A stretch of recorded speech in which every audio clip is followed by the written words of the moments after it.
అబ్రాము భార్య అయిన శారయి అతనికి పిల్లలు కనలేదు. ఆమెకు హాగరు అను ఐగుప్తీయురాలైన దాసియుండెను.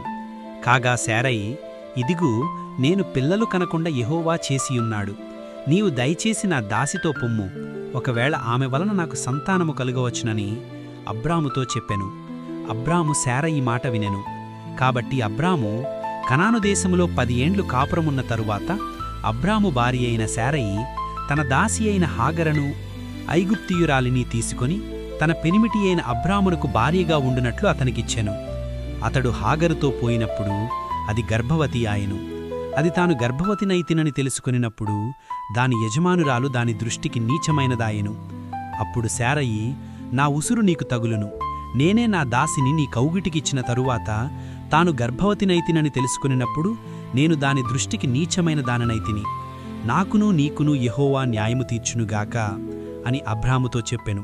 అందుకు అబ్రాము, ఇదిగో నీ దాసి నీ చేతిలో ఉన్నది, నీ మనసు వచ్చినట్లు దాని చేయుమని శారయితో చెప్పెను. శారయి దాని శ్రమపెట్టినందున ఆమె యొద్ద నుండి అది పారిపోగా, యెహోవా దూత అరణ్యములో నీటి బుగ్గ యొద్ద అనగా షూరు మార్గములో బుగ్గ యొద్ద ఆమెను కనుగొని, శారయి, దాసివైన హాగరు, ఎక్కడి నుండి వచ్చితివి, ఎక్కడికి వెళ్ళుచున్నావని అడిగినందుకు అది, నా యజమానురాలైన శారయి యొద్ద నుండి పారిపోవుచున్నాననను. అప్పుడు యెహోవా దూత, నీ యజమానురాలి యొద్దకు తిరిగి వెళ్ళి ఆమె చేతి క్రింద అణిగియుండుమని దానితో చెప్పెను. మరియు యెహోవా దూత, నీ సంతానమును నిశ్చయముగా విస్తరింపజేసెదను, అది లెక్కింప వీరులేనంతగా విస్తారమవునని దానితో చెప్పెను. మరియు యెహోవా దూత, ఇదిగో యెహోవా నీ మొరను వినెను, నీవు గర్భవతివయ్యున్నావు, నీవు కుమారునికని అతనికి ఇష్మాయేలు అను పేరు పెట్టుదువు. అతడు అడవిగాడిద వంటి మనుష్యుడు, అతని చెయ్యి అందరికినీ, అందరి చేతులు అతనికినీ విరోధముగా ఉండును. అతడు తన సహోదరులందరి ఎదుట నివసించునని దానితో చెప్పగా, అది చూచుచున్న దేవుడవు నీవే అను పేరు తనతో మాటలాడిన యెహోవాకు పెట్టగలెను. ఏలయనగా, నన్ను చూచిన వానిని నేనిక్కడ చూచితిని గదా అని అనుకొనెను. అందుచేత ఆ నీటి బుగ్గకు బెయ్యేర్ లహాయిరోయి అను పేరు పెట్టబడెను. అది కాదేశుకును బెరదుకును మధ్యనున్నది. తరువాత హాగరు అబ్రామునకు కుమారుని కనెను. అబ్రాము హాగరు కనిన తన కుమారునికి ఇష్మాయేలు అను పేరు పెట్టెను. హాగరు అబ్రామునకు ఇష్మాయేలును కనినప్పుడు అబ్రాము 86 ఏండ్లవాడు. అబ్రాము 9 ఏండ్లవాడైనప్పుడు యెహోవా అతనికి ప్రత్యక్షమై, నేను సర్వశక్తిగా దేవుడను, నా సన్నిధిలో నడుచుచు నిందారహితుడువయ్యుండుము, నాకును నీకును మధ్య నా నిబంధనను నియమించి నిన్ను అత్యధికముగా అభివృద్ధి పొందించెవనని అతనితో చెప్పెను. అబ్రాము సాగిలపడియుండగా దేవుడతనితో మాటలాడి, ఇదిగో నేను నియమించిన నా నిబంధన నీతో చేసియున్నాను, నీవు అనేక జనములకు తండ్రివగుదువు, మరియు ఇక మీదట నీ పేరు అబ్రాము అనబడదు, నిన్ను అనేక జనములకు తండ్రినిగా నియమించితిని గనుక నీ పేరు అబ్రహాము అనబడును. నీకు అత్యధికముగా సంతానవృద్ధి కలుగజేసి నీలో నుండి జనములు వచ్చినట్లు నియమించుదును, రాజులను నీలో నుండి వచ్చుదురు. నేను నీకును నీ తరువాత వారి తరములలో నీ సంతతికి నీ దేవుడనయ్యుండునట్లు నాకును నీకును నీ తరువాత వారి తరములలో నీ సంతతికి నీ నా నిబంధనను నిత్య నిబంధనగా స్థిరపరిచెదనని అతనితో చెప్పెను. మరియు దేవుడు, నీవు మాత్రమే కాక నీ తరువాత వారి తరములలో నీ సంతతియు నా నిబంధనను గైకొనవలెను. నాకును నీకును నీ తరువాత నీ సంతతికి నీ మధ్య మీరు గైకొనవలసిన నా నిబంధన ఏదనగా, మీలో ప్రతి మగవాడును సున్నతి పొందవలెను, మీరు మీ గోప్యాంగ చర్మమున సున్నతి పొందవలెను, అది నాకును నీకును మధ్యనున్న నిబంధనకు సూచనగా ఉండును. 8 దినముల వయసు గలవాడు అనగా నీ ఇంట పుట్టినవాడైనను, నీ సంతానము కాని అన్యుని యొద్ద వెండితో కొనవలినవాడైనను, మీ తరములలో ప్రతి మగవాడు మీలో సున్నతి పొందవలెను. నీ ఇంట పుట్టినవాడును, నీ వెండితో కొనబడినవాడును తప్పక సున్నతి పొందవలెను. అప్పుడు నా నిబంధన మీ శరీరమందు నిత్య నిబంధనగా ఉండును. సున్నతి పొందని మగవాడు అనగా ఎవని గోప్యాంగ చర్మమున సున్నతి చేయబడదో అట్టివాడు తన జనములలో నుండి కొట్టివేయబడును. వాడు నా నిబంధనను మీరియున్నాడని అబ్రాహాముతో చెప్పెను. మరియు దేవుడు, నీ భార్య అయిన శారయి పేరు శారయి అనవద్దు, ఏలయనగా ఆమె పేరు శారా. నేనామెను ఆశీర్వదించి ఆమె వలన నీకు కుమారుని కలగజేసెదను. నేనామెను ఆశీర్వదించి ఆమె జనములకు తల్లి అయ్యుండును, జనముల రాజులు ఆమె వలన కలుగుదురని అబ్రాముతో చెప్పెను. అప్పుడు అబ్రాము సాగిలపడియుండగా నవ్వి, 100 ఏండ్ల వానికి సంతానము కలుగునా, 90 ఏండ్ల శారా తనునా అని మనసులో అనుకొనెను. అబ్రాము, ఇష్మాయేలు నీ సన్నిధిని బ్రతుకును ననుగ్రహించుము అని దేవునితో చెప్పెను. అందుకు దేవుడు, నీ భార్య అయిన శారయి నిశ్చయముగా నీకు కుమారుని కనును. నీవతనికి ఇస్సాకు అను పేరు పెట్టుదువు. అతని తరువాత అతని సంతానము కొరకు నిత్య నిబంధనగా నా నిబంధనను అతనితో స్థిరపరిచెదను. ఇష్మాయేలును గూర్చి నీవు చేసిన మనవి నేను వింటిని. ఇదిగో నేనతన్ని ఆశీర్వదించి అతనికి సంతానాభివృద్ధి కలగజేసి అత్యధికముగా అతన్ని విస్తరింపజేసెదను. అతడు 12 మంది రాజులను కనును. అతన్ని గొప్ప జనముగా చేసెదను. అయితే వచ్చు సంవత్సరం ఈ కాలమందు శారా నీకు కనబోవు ఇస్సాకుతో నా నిబంధనను స్థిరపరిచెదనని చెప్పెను. దేవుడు అబ్రహాముతో మాటలాడిన చాలించిన తరువాత అతని యొద్ద నుండి పరమునకు వెళ్ళెను. అప్పుడు అబ్రహాము తన కుమారుడైన ఇష్మాయేలును, తన ఇంట పుట్టిన వారందరినీ, తన వెండితో కొనబడిన వారందరినీ, అబ్రహాము ఇంటి మనుషులలో ప్రతివానిని పట్టుకుని దేవుడు తనతో చెప్పిన ప్రకారము ఆ దినమున వారి గోప్యాంగ చర్మమును సున్నతి చేసెను. అబ్రహాము గోప్యాంగ చర్మము సున్నతి చేయబడినప్పుడు అతడు 9 ఏండ్లవాడు. అతని కుమారుడైన ఇష్మాయేలు గోప్యాంగ చర్మము సున్నతి చేయబడినప్పుడు అతడు 13 ఏండ్లవాడు. ఒక్క దినమున అబ్రహామును అతని కుమారుడైన ఇష్మాయేలును సున్నతి పొందిరి. అతని ఇంట పుట్టినవారును, అన్యుని యొద్ద వెండితో కొనబడినవారును, అతని ఇంటిలోని పురుషులందరూ అతనితో కూడా సున్నతి పొందిరి. మరియు మమ్రే దగ్గరనున్న సింధూరవనములో అబ్రహాము ఎండవేళ గుడారపు ద్వారమందు కూర్చునియున్నప్పుడు యెహోవా అతనికి కనబడెను. అతడు కన్నులెత్తి చూచినప్పుడు 3 మనుష్యులు అతని ఎదుట నిలువబడియుండిరి. అతడు వారిని చూచి గుడారపు వాకిట నుండి వారిని ఎదుర్కొనుటకు పరిగెట్టి నేలమట్టుకు వంగి, ప్రభువా, నీ కటాక్షము నామీదనున్న ఎడల ఇప్పుడు నీ దాసుని దాటిపోవద్దు. నేను కొంచెము నీళ్లు తెప్పించెదను. దయచేసి కాళ్ళు కడుగుకొని ఈ చెట్టు క్రింద అలసట తీర్చుకొనుడి. కొంచెము ఆహారము తెచ్చెదను. మీ ప్రాణములను బలపరుచుకొనుడి. తరువాత మీరు వెళ్ళవచ్చును. ఇందునిమిత్తము గదా నీ దాసుని యొద్దకు వచ్చితిరనెను. వారు, నీవు చెప్పినట్లు చేయుమనగా అబ్రాహాము గుడారంలోనున్న సారా యొద్దకు త్వరగా వెళ్ళి, నీవు త్వరపడి 3 మాణికల మెత్తని పిండి తెచ్చి రొట్టెలు చేయుమని చెప్పెను. మరియు అబ్రాహాము పశువుల మందకు పరిగెత్తి ఒక మంచి లేత దూడను తెచ్చి ఒక పనివానికప్పగించెను.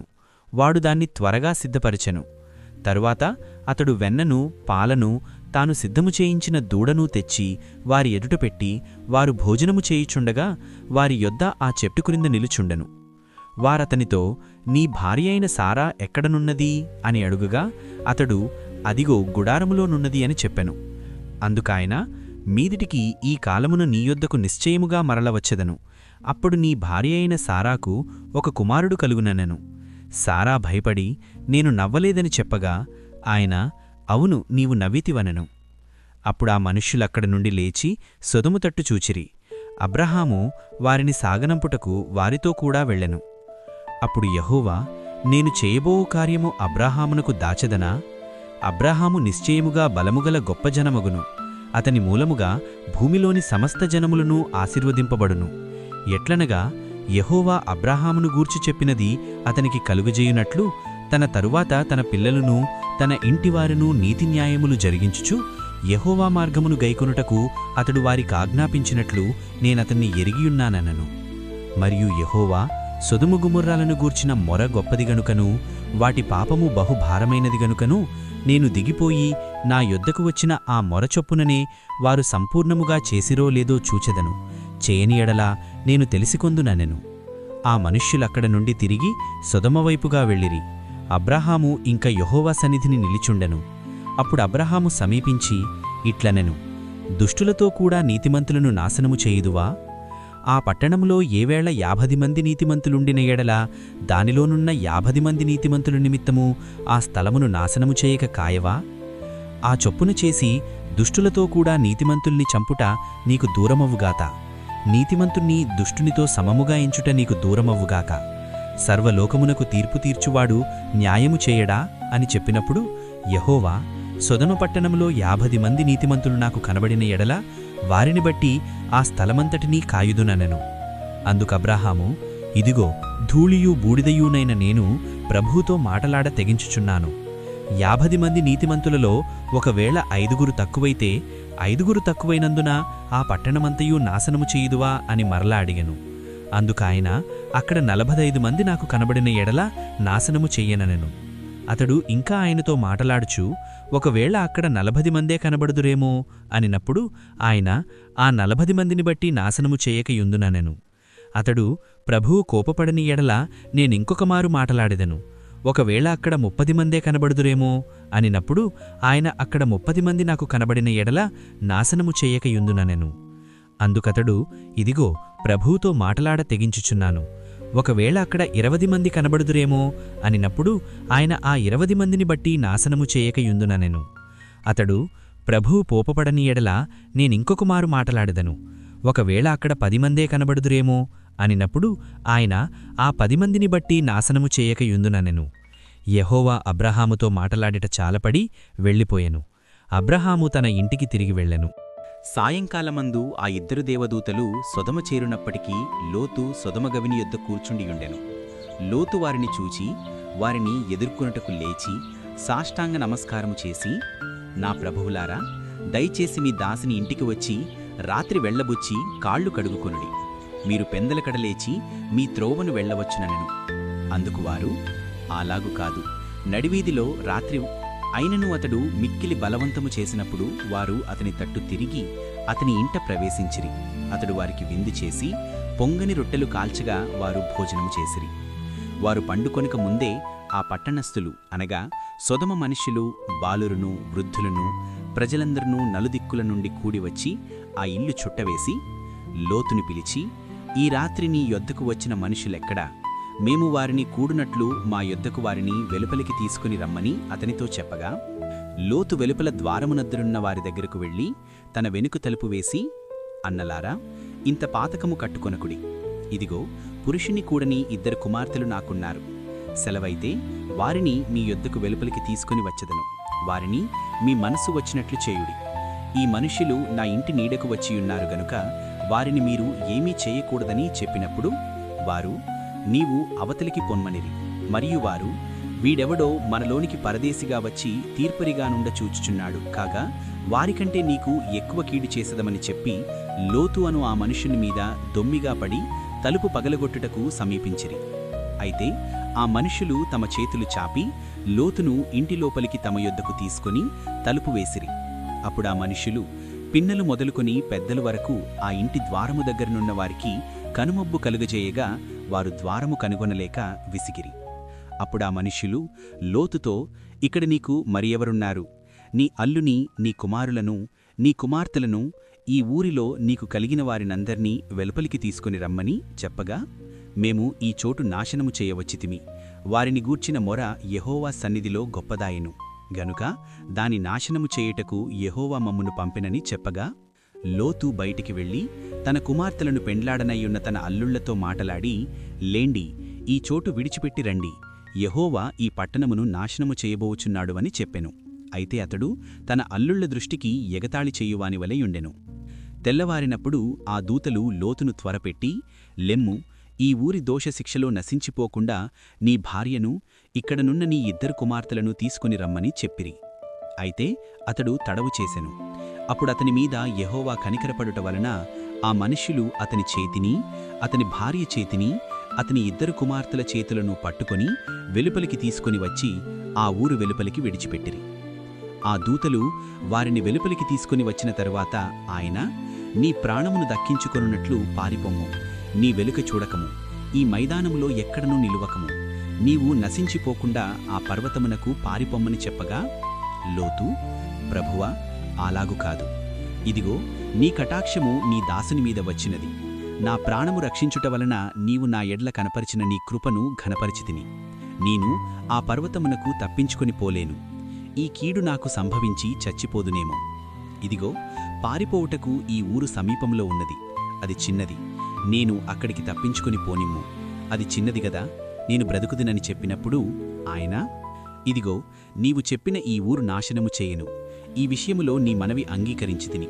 నీవు త్వరపడి అక్కడికి తప్పించుకొని పొమ్ము. నీవక్కడ చేరు వరకు నేనేమీయూ చెయ్యలేను. అందుచేత ఆ ఊరికి సోయరు అను పేరు పెట్టబడెను. లోతు సోయరుకు వచ్చినప్పుడు ఆ దేశమున సూర్యుడు ఉదయించెను. అప్పుడు యెహోవా సొదొమ మీదను గొమొర్రా మీదను యెహోవా యొద్ద నుండి గంధకమును అగ్నిని ఆకాశము నుండి కురిపించి ఆ పట్టణములను, ఆ మైదానమంతటినీ ఆ పట్టణములో నివసించిన వారందరినీ నేలమొలకలను నాశనము చేసెను. అయితే లోతు భార్య అతని వెనుక నుండి తిరిగి చూచి ఉప్పు స్తంభమాయెను. తెల్లవారినప్పుడు అబ్రహాము లేచి తాను యెహోవా సన్నిధిని నిలిచిన చోటికి వచ్చి సొదొమ గొమొర్రాల తట్టు ఆ మైదానపు ప్రదేశము యావత్తును చూడగా అదిగో ఆ ప్రదేశపు పొగ ఆవము పొగవలె లేచుచుండెను. దేవుడు ఆ మైదానపు పట్టణములను పాడు చేసినప్పుడు దేవుడు అబ్రహామును జ్ఞాపకము చేసుకొని లోతు కాపురమున్న పట్టణములను నాశనము చేసినప్పుడు ఆ నాశనము మధ్యన లోతు నశించకుండా అతని తప్పించెను. లోతు సోయరులో నివసించుటకు భయపడి తన 2 కుమార్తెలతో కూడా సోయరును విడిచిపెట్టి ఆ పర్వతమందు నివసించెను. అతడును అతని 2 కుమార్తెలను ఒక గుహలో నివసించిరి. అట్లుండగా అక్క తన చెల్లెనితో, మన తండ్రి ముసలివాడు, సర్వలోక మర్యాద చొప్పున మనతో పోవుటకు లోకములో ఏ పురుషుడునూ లేడు. మన తండ్రికి ద్రాక్షారసము త్రాగించి అతనితో సైనించి మన తండ్రి వలన సంతానము కలగజేసుకొందాము రమ్మని చెప్పెను. ఆ రాత్రి వారు తమ తండ్రికి ద్రాక్షారసము త్రాగించిరి. అప్పుడు ఆ పెద్ద కుమార్తె లోపలికి వెళ్ళి తన తండ్రితో సైనించెను. కాని ఆమె ఎప్పుడు సైనించెనో ఎప్పుడు లేచిపోయెనో అతనికి తెలియలేదు. మరునాడు అక్క తన చెల్లెలిని చూచి, నిన్నటి రాత్రి నా తండ్రితో నేను సైనించెను. ఈ రాత్రి అతనికి ద్రాక్షారసము త్రాగించిన తర్వాత నీవు లోపలికి వెళ్ళి అతనితో సైనించుము. అలాగున మన తండ్రి వలన సంతానము కలుగజేసుకొందామని చెప్పెను. ఆ రాత్రియు వారు తమ తండ్రికి ద్రాక్షారసము త్రాగించిరి. అప్పుడు ఆ చిన్నది లేచి అతనితో సైనించెను. ఆమె ఎప్పుడు సైనించెనో ఎప్పుడు లేచిపోయెనో అతనికి తెలియలేదు. అలాగున లోతు యొక్క 2 కుమార్తెలు తమ తండ్రి వలన గర్భవతులైరి. వారిలో పెద్దది కుమారుని కని వానికి మోయాబు అను పేరు పెట్టెను. అతడు నేటి వరకు మోయాబీయులకు మూలపురుషుడుగా ఎంచబడును.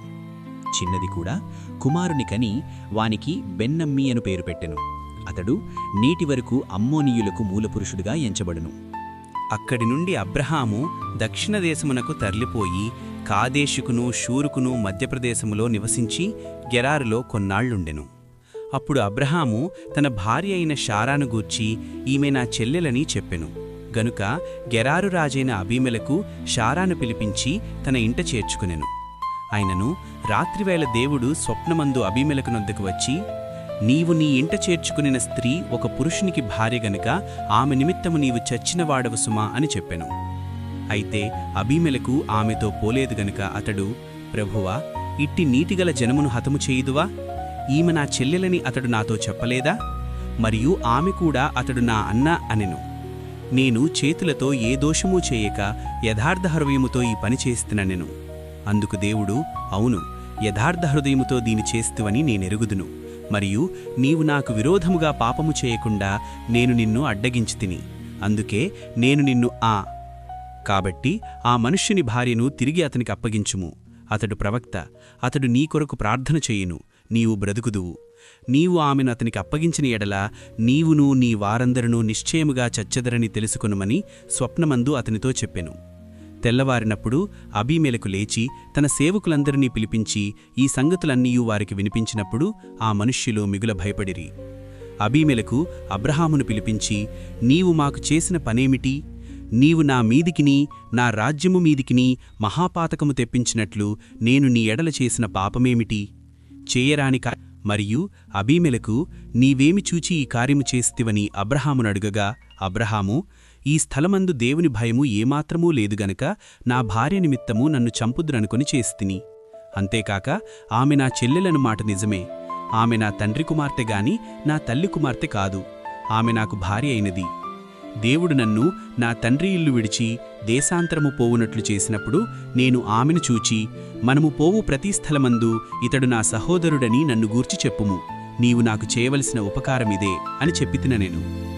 అబీమెలకు గొర్రెలను గొడ్లను దాసదాసీ జనులను రప్పించి అబ్రహాముకిచ్చి అతని భార్య అయిన శారాను అతనికి తిరిగి అప్పగించెను.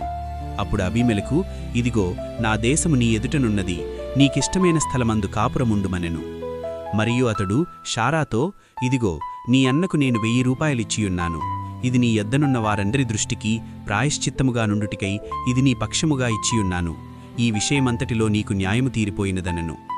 అబ్రహాము దేవుణ్ణి ప్రార్థింపగా దేవుడు అబీమెలకును అతని భార్యను అతని దాసీలను బాగుచేసెను.